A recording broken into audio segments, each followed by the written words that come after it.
दोस्तों, आज पेश है साजिशों का चक्रव्यूह। ये कवर चित्र है दोस्तों।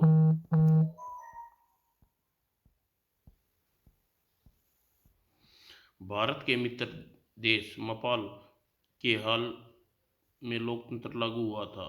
उससे पहले वहाँ शासन ब्रिटिश कंपनी के हाथों चलता था। लोग काफी वर्षों से नेपाल देश के निवासी स्वतंत्रता की प्राप्ति के लिए ब्रिटिश कंपनी से संघर्ष कर रहे थे। दाएं दाएं दाएं दाएं।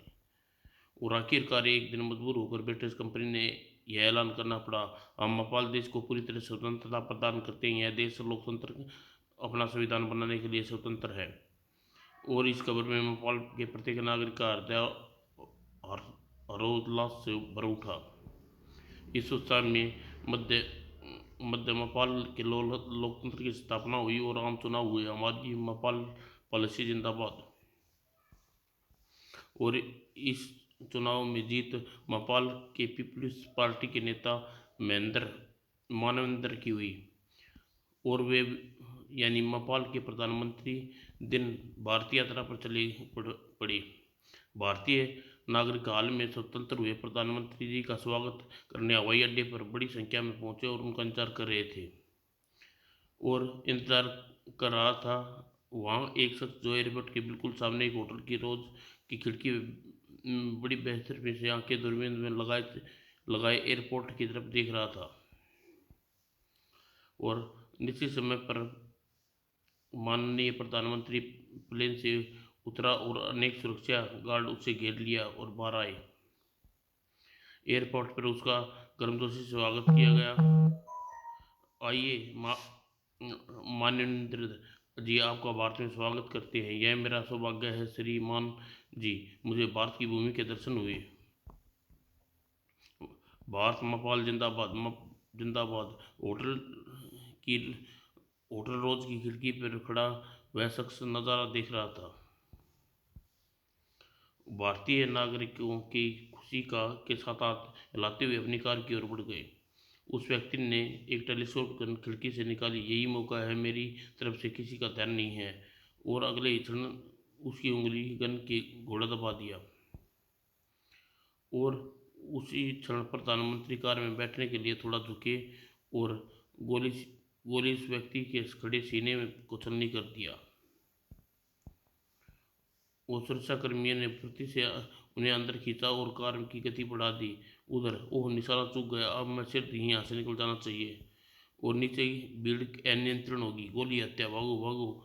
माननीय माननीय को गोली की मारने की कोशिश, इसका असर उठाकर वहाँ व्यक्ति भीड़ में ही जिसका अवसर उठाकर वह व्यक्ति भीड़ में ही शामिल हो गया और मिल गया कोई पास फुसफुसाया, बेवकूफ़, निशाना चूक गया।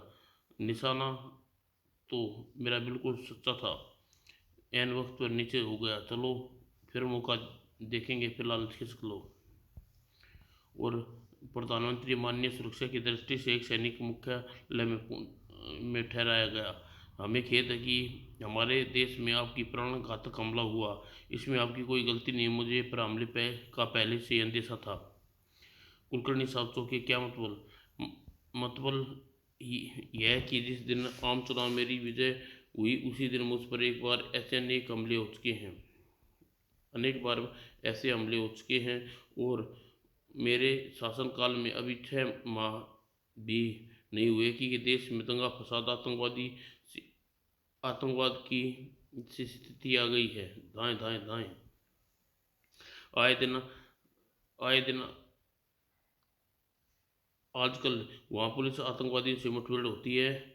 इन आतंकवादियों का गिरोह बिलू आर्मी कहता है। ये क्या बिलू आर्मी का कोई पता ठिकाना नहीं। बिलू आर्मी का कोई सदस्य भेद उगलने के पहले मौत को गले लगाना ना उचित समझते हैं। वास्तव में मेरा भारत का दौरा एक बहाना था ताकि मैं आपको सारी समस्या समझा सकूं और अपने गुप्त रूप से मदद पा सकूं। यह सब जानकर कुलकर्णी ने एक फोन मिलाया। हेलो, कालीचरण को भेजो। और कुछ देर बाद दरवाजा खुला। Good evening sir. पाओ काली साहब, मानेंद्र जी की रिपोर्ट पढ़कर सुनाओ। कालीचरण ने फाइल खोली शुरू कर दी। आप पर चलाई गोली 48 कैलिबर की टेलीफोन गन की है।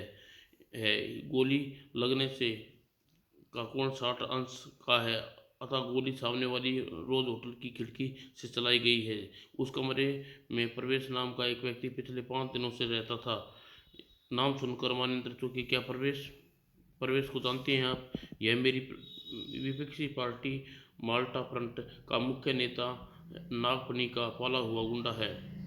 तो फिर समझ लीजिए मामला सुलझ गया। सुलझा नहीं बल्कि और उलझ गया, क्योंकि नागफनी स्वीकार नहीं करेगा कि उसने प्रवेश को भारत भेजा है।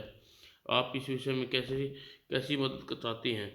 मैं चाहता हूं कि कोई भारतीय सुरक्षा विभाग जासूस ओपन तरीके से इस सारे मामले की तह तक पहुंचे। कुलकर्णी ने कालीचरण की पीठ ठोकी।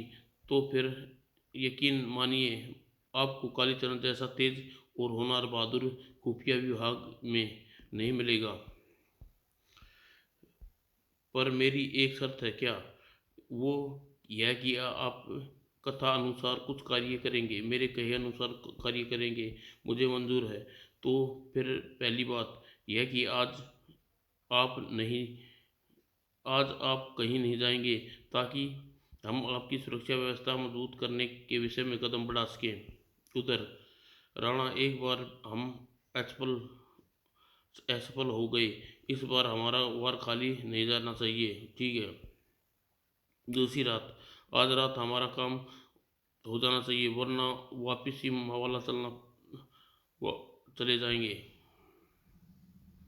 दूसरे ही एक सांप निकाला और राहगीरी पर उछाल दिया। उस पर नजर पड़ते ही चीखा, सांप सांप सांप। आवाज सुनकर प्रधानी महोदय जाग उठे। यह शोर कैसा? वो खिड़की से उसने नीचे देखा और पिट चुपचाप खिसक ली। हो गया काम। और फिर वे कार में बैठकर फरार हो लिए। मगर जैसे ही वे सामने शीशे पर पड़ी, तुम, हाँ कालीचरण, तुम चाहते क्या चाहते हो? गार्ड की आंखों में धूल झोंक कर फरार हो जाओगे? कौन हो सकता है वह कार में?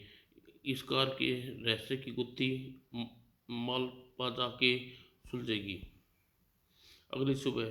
धन्यवाद, आपका बहुत बहुत धन्यवाद कालीचरण साहब जी। आपकी सलाह अनुसार अगर मैंने कल बुलेट प्रूफ जैकेट न पहनी होता तो छोड़िए इन बातों को सर। उसी समय उसकी सेक्रेटरी राघवन आया। सर, मैंने सारी तैयारी कर ली है, शाम के 5 बजे फ्लाइट से चल रही है न? हाँ राघवन। और वहाँ राघवन सीधा टॉयलेट में पहुंचा। हेलो 016, संपर्क मिलते ही। हाँ, अब तुम्हारे पास आखिरी मौका है। शाम 5 बजे एयरपोर्ट पे पहुंचेंगे। और चिंता न करो, हमारा पेरेस्पा जैसा नहीं है। हम पहले ही अपहरण करने करेंगे और फिर हत्या। शाम 5 बजे महेंद्र अंतिम मीटिंग श्री राम सेंटर में। मुझे बहुत खुशी है, मुझे भारतवासी का प्यार और सम्मान मिला। हमारी आगे यही कोशिश जारी रहेगी। भारतीय नेपाल के संबंध सुधार हो जाए। भाषण समाप्त होते ही जनता ने घेर लिया। भारत नेपाल एकता जिंदाबाद, नेपाल जिंदाबाद जिंदाबाद। और तभी एक अन्य कार तेजी से पीछे आई और तर तर तर तर तर तर, और अगली सीट पे बैठे दोनों व्यक्ति ठंडे हो गए। कार एक बिजली के खंभे से टकराई। तभी मापेल मापेल को उसका हाथ पकड़ा। यह कौन है? मगर तब तक उसने उसके हाथ का एक हथकड़ी में जकड़ जा चुका था। और फिर मापाल देश में नेता के हाथ में हथकड़ी पकड़ो। तभी जैक्सन के हाथ में पड़ी स्टेन गन गरजी, धाएं धाएं धाएं। और फिर वह चीखा, अगर कोई आगे बढ़ा तो अपने साथ में प्रधानमंत्री मानेंद्र विंद्र को भी लेकर मरूंगा। कहने के साथ ही और कोट उतार फेंका। अब मेरे जिस्म में पूरे बम बंधे हैं, स्विच मेरी छाती पर है। किसी ने मुझ पर हमला किया तो स्विच दबा दूंगा। हाल में सन्नाटा छा गया। तुम चाहते क्या हो? मैं इनका अपहरण करना चाहता हूँ। फौरन फिर हेलीकॉप्टर का इंतजाम किया जाए और तुम्हें 2 घंटे का समय देता हूँ। यह खबर नागफनी तक पहुंची। वाह, बिल्लू आर्मी के सदस्य ने तो कमाल कर दिया। कब मेरे रास्ते में का कांटा साफ हो जाएगा और हमारी कीमत दुगनी हो जाएगी। क्या मतलब? मतलब ये कि हम जानते हैं राजनीतिक की शतरंज में तुम्हारी जीत होते ही तुम करोड़ों के मालिक हो जाओगे और फिर उसका चौथाई हिस्सा भी मांग रहे हैं, यानी ब्लैकमेलिंग। नागपुरी, तुम राजनीति के खिलाड़ी हो और हम धर्म के। इसका तो तुम जानते ही होगे कि वक्त की नज़ाकत हमारे खिलाड़ी अपना चाल बदल सकते हैं। कुछ सोचकर नागफनी ने हाँ भर दी। ठीक है, तुम्हें तुम्हारी शर्त मंजूर है। नागफनी के जाने के बाद नागफनी नकाबपोश के जाने के बाद नागफनी ने घंटी बजाई, अंदर आया। सुनो सेठी से बिल्कुल बलिक, अभी तुम्हें यह जानना चाहता हूँ बिल्लू आर्मी का चीफ कौन है? बस। और इस बिल्लू आर्मी के नाम निशान मिटा दिया तो नागफनी नाम नहीं। भारत के उच्च अधिकारी एक एजेंसी की मीटिंग बुलाई और फैसला हुआ। हम मजबूर हैं कि सिर्फ फिरे की बात मान लेने के अलावा कोई चारा नहीं। तभी कालीचरण खड़ा हुआ। माफ़ कीजिए सर, मेरे दिमाग में अभी एक विचार आया है। उसी पल पल उसके दिमाग में विचार तुरंत था। हो सकता है मीटिंग में दुश्मनों का कोई आदमी हो, फिर किसी तरह मेरी बात सुन रहा हो। हाँ बोलो काली, रुक क्यों गए? सर मुझे माफ़ कीजिए, मैं अपनी योजना को मीटिंग में खुलकर नहीं बता सकता। मैं सिर्फ इतना कहूँगा कि हेलीकॉप्टर का प्रबंध करने का मौका मुझे दिया जाए, हमें मंजूर है। और इसी के साथ मीटिंग प्रकाश हुई। क्या योजना हो सकती है कालीचरण के दिमाग में? क्यों न काली कोई चाल चलने से पहले समाप्त कर दिया जाए। और सर मुझे इजाज़त दीजिए कि मैं उसे सिरफिरे से कह दीजिए कि हेलीकॉप्टर आ गया। और इसी बीच टॉयलेट में राघवन कई संदेश भेज रहा था। हेलो, माल रोड से होकर गुजरेगा, मुझे समझ गए न सब? हाँ, काम हो गया। स्थानीय गुंडे लगे और माल रोड जैसे कालीचरण पहुंचा। यह क्या ट्रक यूं तिरछा क्यों खड़ा है? अपनी उसकी सीट पर झाँका। ड्राइवरी सीट पर कोई नहीं है। ड्राइवर कहाँ गया? तभी तड़क तड़क तड़क। ओह, अगले ही पल सीमेंट के चारों ओर से घिरा पाया। क्या चाहते हो? हमें तेरा सड़क का टिकट काटना आए हैं। और कहने के साथ चारों ने एक साथ वार किया, लेकिन वह चारों पर कहर बनकर टूट पड़ा और उनके वज्र से कठोर घुसे दुश्मनों के जबड़े हिलाने लगे। और थोड़ी देर बाद ही दृश्य शांत था। यह दुश्मन के भेजे हुए गुंडे हैं। दुश्मन भी यहीं कहीं है, शायद ट्रक में। और कालीचरण ने कुंडा उसी के छल स्वयं नीचे गिरा दिया होता तो वह मौत के आगोश में होता। उन गोलियां नीचे पड़े बेहोश गुंडों को मौत की नींद सुला गई। और कालीचरण में हाथों उसका सर्विस रिवॉल्वर आ गया और अगले ही पल दाएं ट्रक के अंदर कोई चीख चीख गूंजी और शांत हो गई। ओह, यह बिल्लू आर्मी के आदमी थे। और आधे घंटे बाद राघवन डांट रहा था। सुनो सुनो, प्रतिदिन दिन प्रतिदिन कमी होते जा रही हो। लेकिन सर, सफाई मत दो। सुनो गौर से, बिल्लू आर्मी अब मानवेंद्र को जिंदा रखना चाहते हैं ताकि हमें ब्लैकमेल कर सके। मेरे लिए क्या आदेश है? तुम हेलीकॉप्टर चलाने से पहले उससे टाइम बम फिट कर दोगे ताकि किस्सा ख़त्म हो जाए। और कालीचरण, इंजीनियर साहब, जब आप इसे उड़ाकर श्री राम सेंटर ले चलें। Okay sir. और इंटरनेशनल इंडियन एयरपोर्ट पर सेठी उतरा। Please checking. सेठी ने एक कार्ड दिखाया। महापाल इंटरेस्ट ब्यूरो, अपने प्रधानमंत्री की सिक्योरिटी के लिए आया हूँ। Oh sorry sir, welcome please. आखिर ये खा गए ना नकली कार्ड से धोखा। और बाहर आकर उसने एक फ़ोन मिलाया। हेलो राघवन, मुझे अपहरणकर्ता जिंदा चाहिए। लेकिन हेलो राघवन, मुझे अपहरणकर्ता जिंदा चाहिए, लेकिन ऐसा कैसे हो सकता है मानिंदर? बम विस्फोट में मारे गए और वह जिंदा मिल जाए। मुझे पास ब्लू आर्मी चीफ की खोज करने भेजा है। वह जिंदा रहना चाहिए। यह संभव है। दुनिया में कोई काम असंभव नहीं है। सुनो, क्या तुम मुझे इंडिया के एक हेलीकॉप्टर और हिंद महासागर में एक मोटर बोट शिप उपलब्ध करा सकते हो? हाँ, तो फिर ठीक है। अपने किसी आदमी को मोटर बोट पर तैनात कर दो और मेरे लिए कोई प्राइवेट हेलीकॉप्टर जंगलों में भिजवा दो।